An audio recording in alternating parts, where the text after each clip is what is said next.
And then I got to put public. Hey, everybody, this is Dave Wood.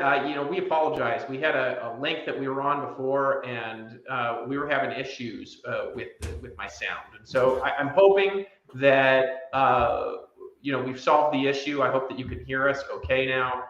So if you're just joining us on again, this is Tarlise, and Hi. she is she was just describing some stuff about stuff that she's done, how she went from selling her couch to making upwards of 6 figures a month, and the transformation that she went through along the way. And what was happening, of course, on the other broadcast was, if you were live with us, is that I had a horrible microphone. So, Tarlise, that's my bad. I apologize for the microphone. I did actually have No video. apology, no Yeah. apologies needed. We were having such a great conversation that I heard it and I saw a couple other people mention it. So we just fixed it. Let's continue the conversation. I love it. Yeah, so part 2, we should have better microphone without some of the distractions going on in the background. So if you're listening in again, I apologize on my end for the inconvenience. We'll probably be on here for a good another 30 minutes or so.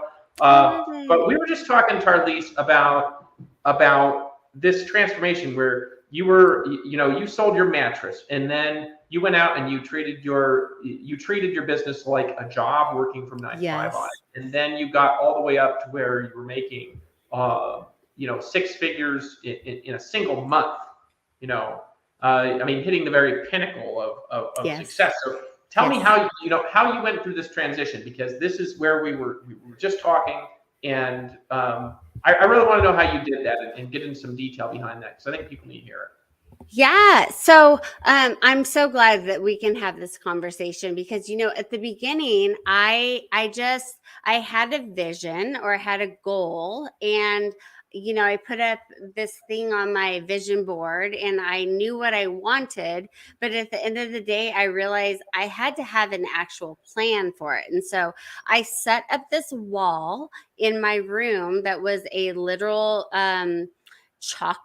I put chalkboard paint on an entire wall in my bedroom, and I wrote out the goal. So it was like $100,000, and then I broke down every single thing, and every single week, if I didn't hit that goal that week, I adjusted the numbers. And I had this thing in front of me every single day when I woke up, and I was like, this is what I need to do. This is how many people I need to talk to. This is how many sales I need to close. And I was like meticulous every single day about it. And so I feel, if you have a goal or a vision or something in front of you all the time, constantly, and you treat like your business as a job, which I did, you're bound to hit it. Like, I knew if on Thursday I didn't have XYZ accomplished, then I needed to move it to Friday. And so I just adjusted these numbers every single day on this chalkboard, and I made it happen. But I think that a lot of people, they're like, oh, this is a scam, or I can't do this, or whatever, story they tell themselves. But at the end of the day, it's like, numbers don't lie. And when you have a goal, if you hit it or don't. Like, have you ever done that, David? Like, I don't know how your goals or your intentions are set, but do you understand? Like, I hope you do. When you have a specific number that you need to hit and you don't do that, you intentionally move the numbers to a different day or a different goal or a different month, right? Yeah, well, I used to be so extreme, and I still am when I'm on about something, accomplishing something. Whereas, like, I'll give you a crazy example of I don't know if I've ever actually told this story. So I used to have this show that I started every day, like, years ago. It was called The Daily Shortcut. I don't know if you ever watched that.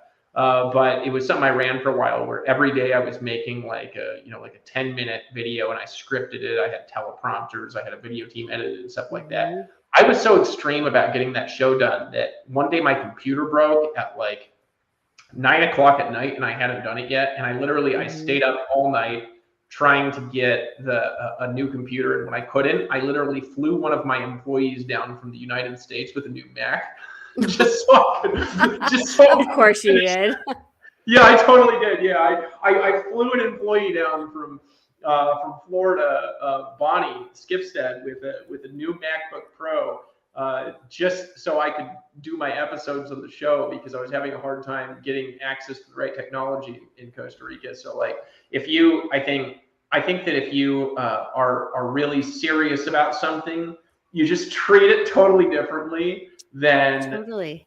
most people. They treat stuff. You get extreme about it. I think, if you don't get something, you got to do it the next day, and then if you don't hit it the next day, you wake up the next day going, to do it. Yeah, I believe that though, but I think that it's funny because I was kind of ignorance on fire in the beginning, and I just was like, I have this radical, out of the box, crazy goal, but at the end of the day, I freaking did it. I did it. And I think that it's just like what you said. It's like, you gotta call the people from out of state, and like, you have to do those things because other people won't. And if you want this goal or this target that other people aren't going to hit, you're like, you have to do those random, out of the box, or radical things. You got to push it to the extreme. So 100%. So you get up to making $100,000 in a month, and I think this is so much money to people, because most people, that's more than most people make in a year, obviously. I think the average American income now in a household is something like $50,000 a year. So it's like double the average household income for the year every month, right? So what's it like hitting that level where you're making six figures in a month? So, what's really funny is I was just on a podcast interview yesterday, actually. And I said, when I had my first 6-figure month, immediately after that, all hell broke loose. Like, there were people on the team that people were fighting, and all kinds of stuff happened. I had a lawsuit against me. Like, all of this negative stuff happened immediately after I hit my first high month. And I was talking about it yesterday, and I said, I told everyone, I was like, you guys, we're making the most money we've ever made. This is so amazing. And I was just so happy. And at the same time, there were so many people on the team fighting, and there was a scarcity mindset, if you will, that popped up that I did not expect. And it was scarcity sad. From you, or was it scarcity from people that you were customers or affiliates? People on my team that had also hit their biggest month. So we had people that had maybe made $5,000 a month that all of a sudden made $30,000 a month, or people that made $30,000 a month that all of a sudden made $80,000 a month. And so people were it was a weird competition with people that happened. And explosion of egos. They're just I'm glad that you said that, because I said it yesterday on the interview. I said the egos, and I don't want to be like, oh, I'm perfect, but the egos that emerged in that time, it was just so disheartening, because I was like, you guys, we're all making the best money we've ever made, but the egos kind of overpowered the impact and the money that we were making, and what could have come from that. And so, it's funny, because my biggest months, immediately after something random or negative, I hate to use the word negative, but something random or negative, whatever, happened immediately after that. So I'd hit my biggest month, and then something negative would happen, and I'd do it again, and then something negative would happen. And I just, I started to ask myself, what kind of subconscious things are happening for me. Like, how am I self-sabotaging this? You know what I mean? Because I feel like the only reason that you go up, down, up, down, up, down, up, down is something mentally or something that you believe, or maybe something from your childhood, or something that is like a past experience. And so I had to dive really deep into that. But it, you know, I mean, you've had teams of probably tens of thousands of people, right? Sure. You can't control other people, but at the same time, you're like, oh, I just wish I could control these tens of thousands of people. Like, do you resonate with this? Because Oh, yeah. I mean, I've never really wanted to control people, but I've definitely gotten angry at people for sure for doing things. Yeah. I mean, you're this like, happens. Yeah. It takes a lot to get me mad, but it definitely has happened. Yeah. So like things blow up, like your income blows up, then the egos blow up, and then conflicts happen. yes, So like, yeah, so what yeah. kind of, you said you got sued and you said there was conflicts. Like what kind of conflicts blew up when the incomes blew up and the drama erupted?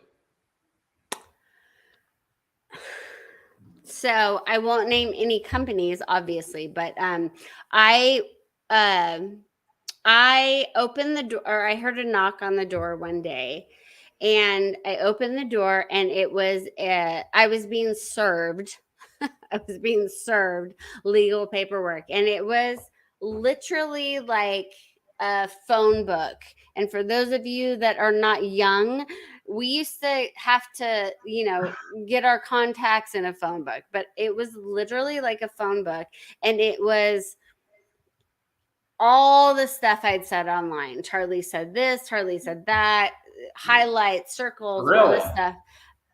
Yes. So when people say it doesn't matter what you say online, it absolutely matters what you say online. I had a phone book of stuff from someone that was coming at me, a company, for tens of millions of dollars. I won't say their name, it doesn't matter, but tens of millions of dollars.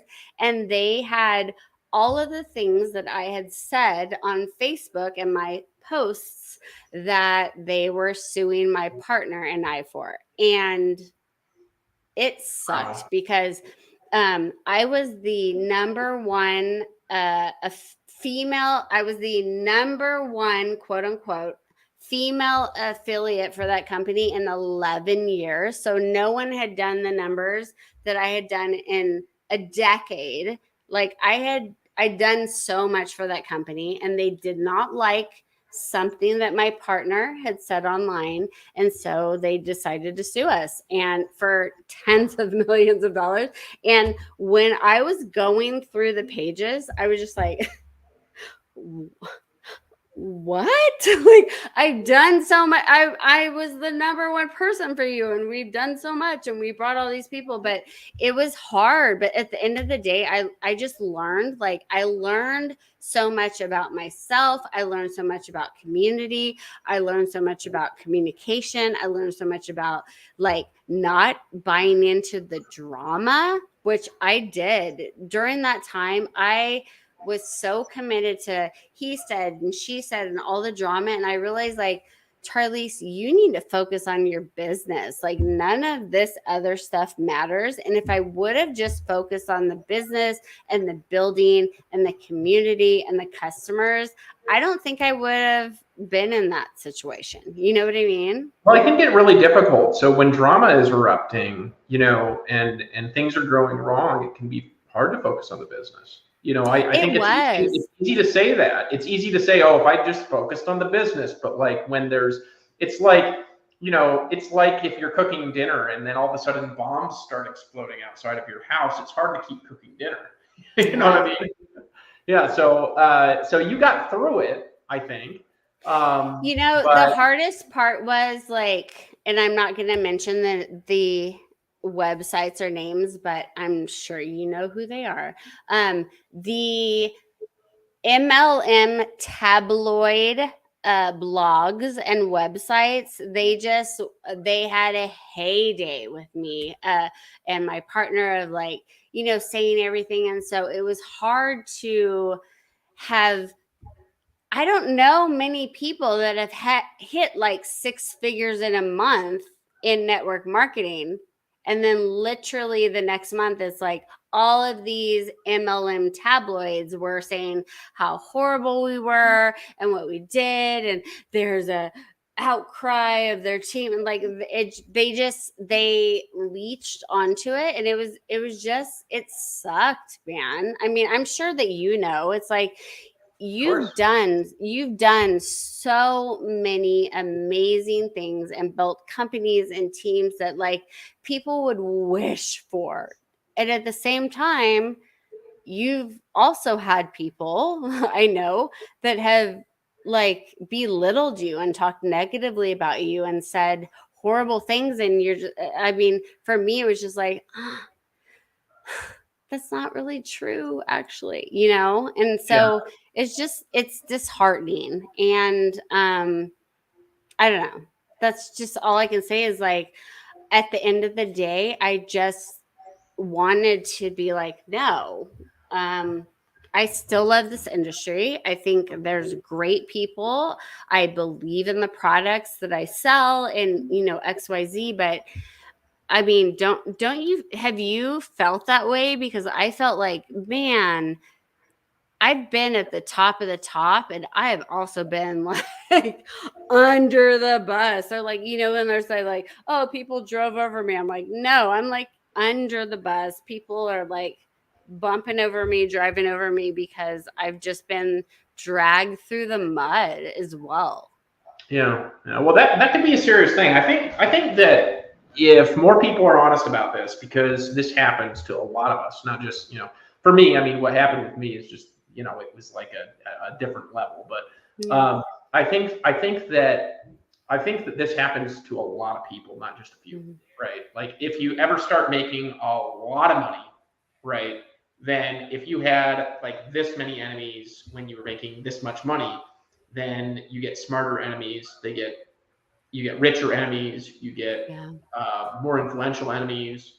As you get more influential, and you could go look up online right now and trash on Tony Robbins if you want to do a Google search, and the entries never end. But that being aside, we do find a way to pull ourselves out of the mess eventually. So things are going wrong, they're exploding on you, people are writing negative articles and stuff, and then you have to find a way to find your resources inside and pull yourself through that and pull yourself out of that. How'd you do that? So I like, for me, how I pulled myself out of it is I was like, what? I had to kind of dig deep, and I want to mention this for anyone that's like, maybe you're getting bullied, or maybe your business isn't going well, or maybe you're unsure. Like, you have to decide and dig deep and like, what makes me happy? What is my mission? What do I want to be known for? Both of my parents, I don't know if I can say this because Facebook flags it, but both of my parents took their own lives. They did not Well, feel. both of them did, not one of them, both. Both. So Oh, wow. my mom and my dad both took their own lives. They both shot themselves, and it's not a good situation. I don't know how else to put it. But at the end of the day, it's like there are so many people that also feel that way. Like, they feel like there's no hope, or that they aren't doing well in business, or like the economy, or like there's so many things. Like, the statistics are out of control. My mom and my dad are not like the anomaly. It's like that's kind of normal of what's happening. And I just like, I bring that up to say, the other side of this is there is so much opportunity. There's so much benefit to you sharing your story. There's so much like opportunity and I don't know, like just being able to share. I was telling someone earlier, I said, her fiance is a bowler. He literally bowls, like, with a bowling ball. And she said, uh, he's just so sad and XYZ. And I said, well, he's like one of the best bowlers I've ever seen. What if he created a course to teach other people how to bowl? What if he taught other people how to hold the ball? And what if he taught other people how to clean the ball? And what if he, and I just mentioned, like, literally, I just went on a rant and mentioned like 20 things to her of what if he did this and what if he did that, all around bowling. And she was like, I've never thought about that before.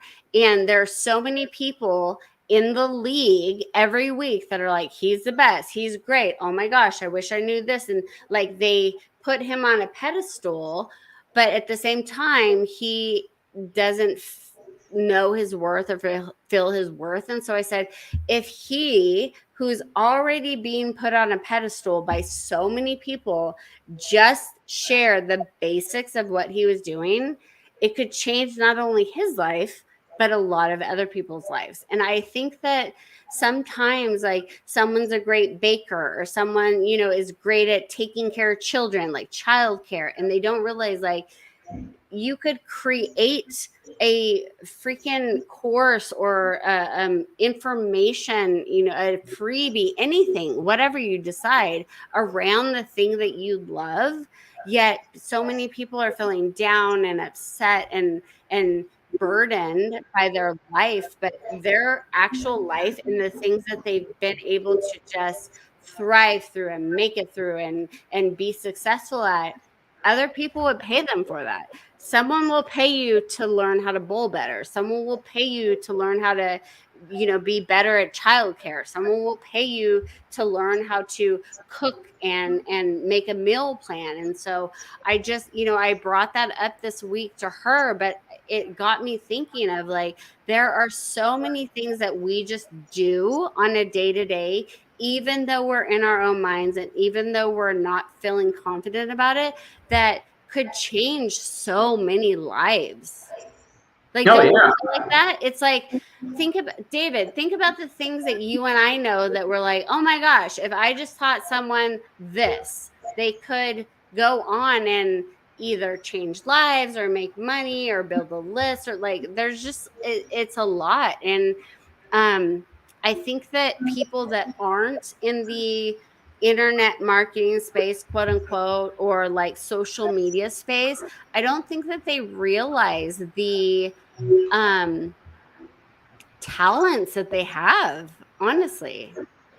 Yeah, well, they don't. I think that a lot of people I think a lot of people underestimate their value. I mean, you brought up earlier that, the problem of, people, going through really dark times, Mm-hmm. suicidal ideation, and Mm-hmm. people really struggling. I know I'm through rough times, but Yeah. I think it's really useful for people to understand how valuable they are, and how unique they are, how valuable they are, and that there is a way for them to bring their skills to the market in a way that has the ability to pay them just a lot more money than they're making right now, and to really radically change their life.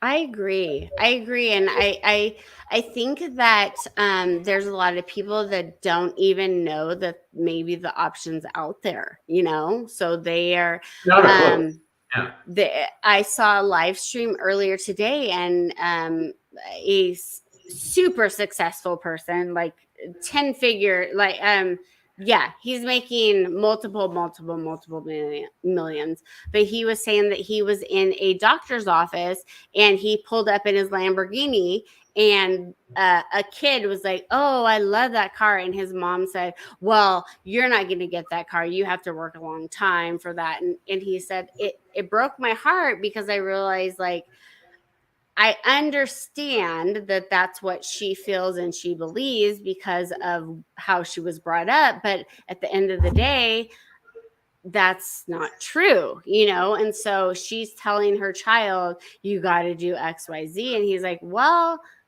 actually, I have this car and I didn't do XYZ. And so, yeah, I just think that, like, there's a lot of people that think that they have to jump through so many hoops, when in reality, it's like, You actually don't. If you find something that you love and you find something that you're passionate about that other people will resonate with, you could probably build an income around that in a business, You can build an income doing almost anything. I mean, I think one of the things I heard recently was, and I say this, I've said this kind of thing too, is that if you ever question how much money there is, just go walk down a busy street. I mean, there is so much money available and so much money all around us that we like. If we're having a hard time with money, it's not because money's not there. Money is Yeah. everywhere. I mean, you walk out in the street and a million cars go by that somebody bought from a car dealership. I mean, you walk down you walk into a mall and there's 100 or 200 businesses that some of those businesses are making $100,000 a month in the mall. And then there's the mall itself and the amount of investment money and the amount of investment that goes into the houses and the streets that surround the corner. There is so much money in so many different parts of the world and so many different kinds of industries that money is not. I really don't think money is an issue. I think the issue is in here, but it's so difficult. Like moving this money mindset, right? And getting ourselves to the point where it's like understanding what is possible and understanding that we can do it and then figuring out a way to do it. This is the pain people are going through. Like how do we get people through this place where they understand how much money they can make and how fast they can make it and believe in themselves? That's my question. So what do you think on that?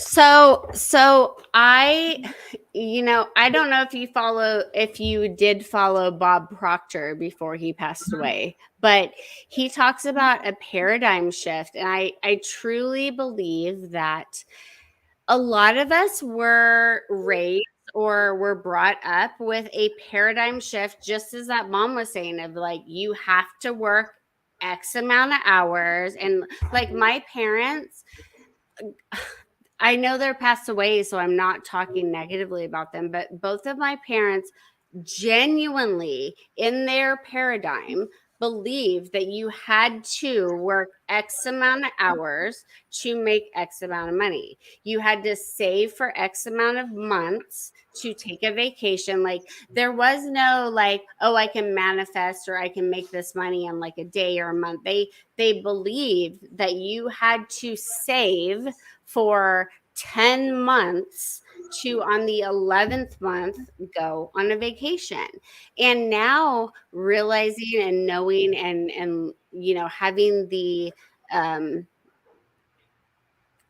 wisdom that I do now, I realize, oh my gosh, that is not true. So I think that it really is a paradigm shift of eliminating what you've been told or sold and just tapping into and believing something different. Like I would love to know your opinion on this, but like I just feel like my mom passed away when I was 20, but I realized from the year I was born until 20, it was like you work all year and then you get a vacation.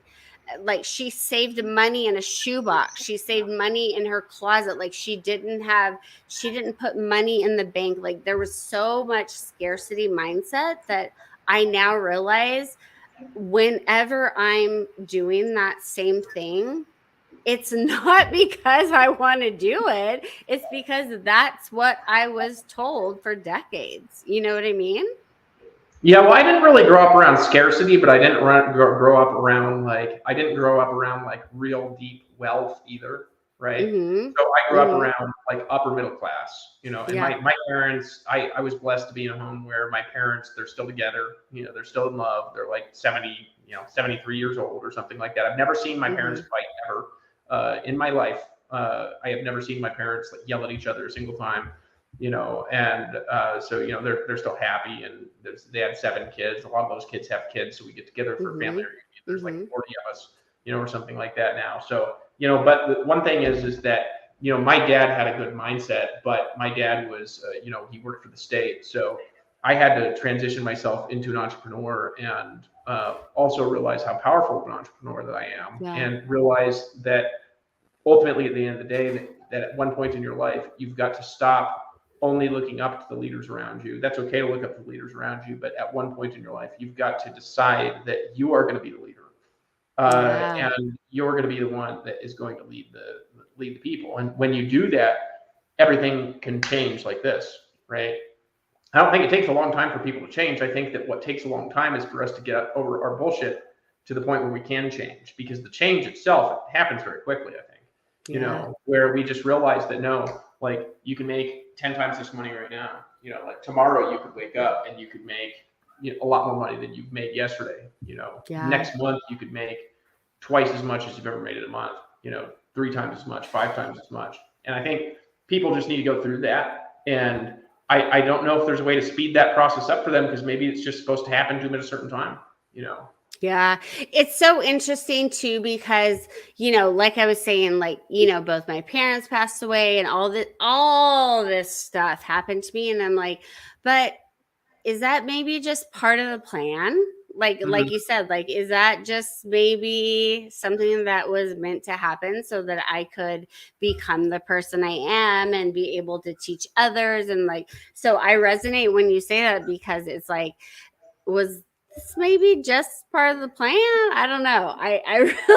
I don't know, and I'm not questioning it, but often I'm like, maybe this happened so I could evolve through it and, be a better person for others. I really don't know, but yeah.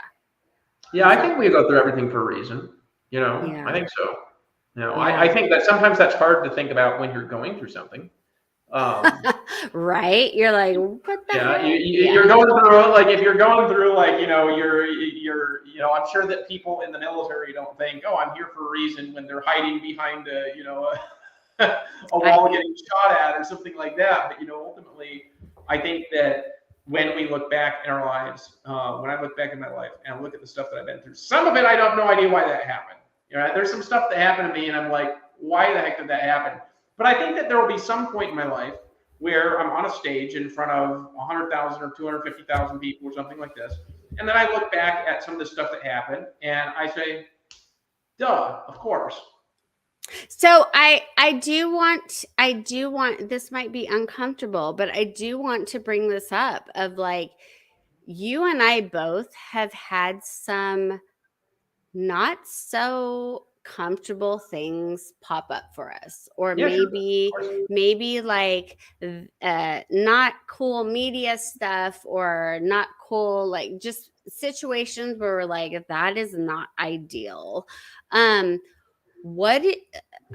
just, and you can just say, no, I don't want to answer this, but like, no, that's fine. I got just, there's a point that I got to go and we could pop on another day. It's just that I have, I'm going to go see a movie tonight because it's my birthday. So I can talk about whatever, but if we run out of time or something like that, we'll pop on another night. No. Yeah. So let's just make this quick. So I know that there's been a lot of crazy stuff that's popped up for both of us, and just uncomfortable situations, and you have handled it well. And, we've both bounced back, but for someone that's kind of going through it and like having to defend themselves and not feeling most comfortable and uncomfortable situations, like, how do you do it? Like, when you have all eyes on you, how have you just, like, stayed consistent and made things happen? Well, let me share a story here real quick. So I'm reading this book the other day. I have a pastor. He gave me all these books. Like, he gave me like a bunch of books I'm reading through right now. And so I read this book the other week. It's about like the growth of early Christianity, right? And I read this story in there. There's this girl named Perpetua, okay? And it's like she was some early Christian convert or something like this. And then what happened is that she got thrown in prison, taken away from her kid, was in prison for, weeks, being ridiculed. Everybody tried to talk her out of, like, being a Christian. And she was like, no, that's okay. And then they strip her down naked. They throw her out in front of this, like in a Colosseum type environment thing.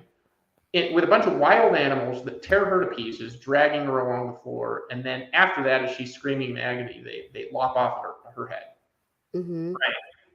Now, after this, you say, why do you share this story?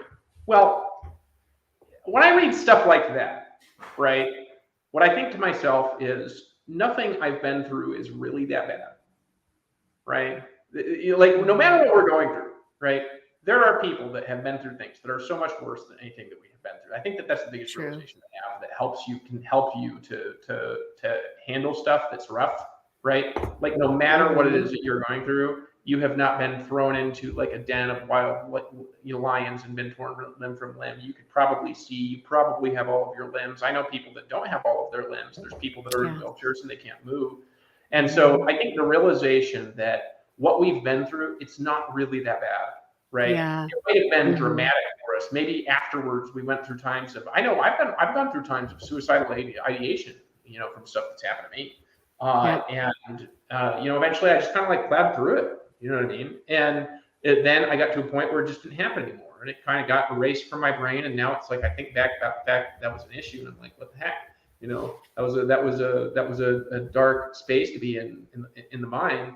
But I think the big thing is to realize that no matter what it is that you go through, what I've been through, people have not really been through what I've been through. I could say that. Yeah. There are very few people who've been through anything remotely like what I've been through if I describe all of it. If I talk about like, oh, here, I went through this and then I went through that and I went through that. Like, people, like, they scratch their head and they get confused and then they're like, we make a movie about that. Because most people, they don't know what it's like to get to the top, but then they don't know what it's like to go from the top to where you're living in a car again. You know what I mean? Like, I know. I do know. So they don't know. They don't know. And then it's like everybody treats you like you're a demigod, for like they tape record everything that they say. And then those same people that you helped get to the top won't even send a message back or something like that if you say hello. God, I get it. Like. You don't know what that's like. Man, you are like, I so get it. It's just like to go from the top of the top of the top to feeling so alone and at the bottom. Like, I get it. I've been there, and I don't know if anyone watching this has been there, but I'll tell you, David, man, I have been there, and I freaking get it. I get it. I understand. It's fine. Look, here's the thing. It's okay. You know what I mean? It's okay if tomorrow, look, if we tomorrow, like, let's say we lose everything that we have, right? Like, it's fine. It's going to be okay. Right? Eventually it will be okay. We can figure out a way to make it okay. It's not a big deal. Like, stuff can happen that's bad. And the economy can collapse. The currency can collapse. The AI can come take over the world. We can get a horrible president that turns into a dictator. All sorts of weird stuff can happen. But if we lose our cool, I remember there's a story, Ron Career, right? Who was this Amway cat that I listened to a long time ago. And so he is doing events, and he has this group of like 15,000 people that are supposed to fly up to like Seattle or something like this. And he gets a phone call when he's with one of his people he's mentoring. And he goes, okay, that's fine, just move it. Yeah, no worries, just find a new place. Hangs up the phone. And then his guy he's mentoring, he's like, what just happened? He said, I just got a phone call of the event that we're doing next week with 15,000 people. We have to find a new place to move it because we got kicked out of there. And he was just like a level. Yeah. Right? And I think that just, it is not worth getting stressed out about bullshit. And I think that basically all the stuff we get stressed out with is bullshit. That's what I've come to. Yeah, it's just it's funny because I became a stress management coach like 9 years ago, and that's actually my main focus is helping people with stress. And I agree, so much of what people, myself included, stress about is either something that has not happened that's in the future, or something that they are continually stressed about in the past. It is rarely something in the present moment. So rare. Like, the percentage is like minuscule. They are either worrying about something that has not already happened that might, quote unquote, happen in the future, or something that happened in the past, but it's almost never anything that is happening right now. Yeah, really. So right. And look, here's the thing, right? Like, I'll be honest, okay? I'm not making the money that I was making at my peak. Yeah. Okay. I think most people who know me, they know that, right? Yeah. Like I'm not, right? But I don't care about money anymore either. You know, I don't care. Yeah. And the way that I look at it is that I'm going to get to a point, and it'll be real soon, where I'll make 10 times the money that I used to make at my peak, and I Yeah. still don't care about it, right? Mhm. I think that what we really need to be about, Tarsi, is each other, Mhm. right? Charlie is each other. We need to be about each other. Like, how can we help each other along the way to get to the next level, to do something greater than we've ever done before? You know, Yeah. and I believe in you. I just think that you're gonna. You know, I got to run because we got. I got to go to this movie. I'm gonna go see this. You know, Guardians of the Galaxy I love it. movie. Yeah. I haven't seen it. Yeah, I'm So sorry. I'm sorry that the audio didn't work out in the beginning, but yeah, my let's fault have on yours. another Yeah. conversation. It is what it is. But Well, yeah, how about go this week or see. something? We can talk about where can people follow you for now? Like, how can So people? you can find me everywhere, all the social media platforms at TARLESE, Tarlese. My website is also tarlese.com, TARLESE.com. Yeah, I would love to say that there's no other Tarleses. There are, but I just happened to grab all the domains before. So yeah, if anyone wants to connect with me, my email is tarlese@tarlese.com. My website is tarlese.com. All of my social media handles across everything is Tarlese. And so, yeah, that's where you can connect with me. Awesome. Well, thank you for coming out. I will have you out again. And Let's have another conversation. I just feel like we could talk about so many things, and yeah, I know that we could be on here for hours talking about this stuff. I I want to get know I one of agree. these days. What I want to do is I want to get on and talk about all of the most brutal things. That's what we got to do. Like, we got to come on and talk about every single of the most brutal things that we have been through. Here's the deal, and I will leave this conversation on this. I truly believe that you and I, like all of the gnarly, horrible, like I said, all the blogs talking about us and all this stuff, like it has built such a solid foundation for us to help others that it's like I'm grateful for it. In the moment, I hated it. In the moment, it sucked. In the moment, I felt attacked. But now, looking back on it, that's why I wanted to have this conversation. I'm like, dude, I cannot think of a better person to talk to because he's been there. He gets it. Yeah. He understands. Like, when you want to talk about being in the thick of it, you've been in the thick of it. And so, thank you for even wanting to talk to me. It's great. Yeah. Well, thank you. Thank you for coming on. Everybody follow tarlese.com, TARLESE.com. Feel free to opt in, follow her there. And, looking forward to having you out here again. We'll talk about, the Yes. bear attacks. Yeah, let's do it. Yeah. Let's do it. I All right. appreciate you. Talk to you soon. Bye.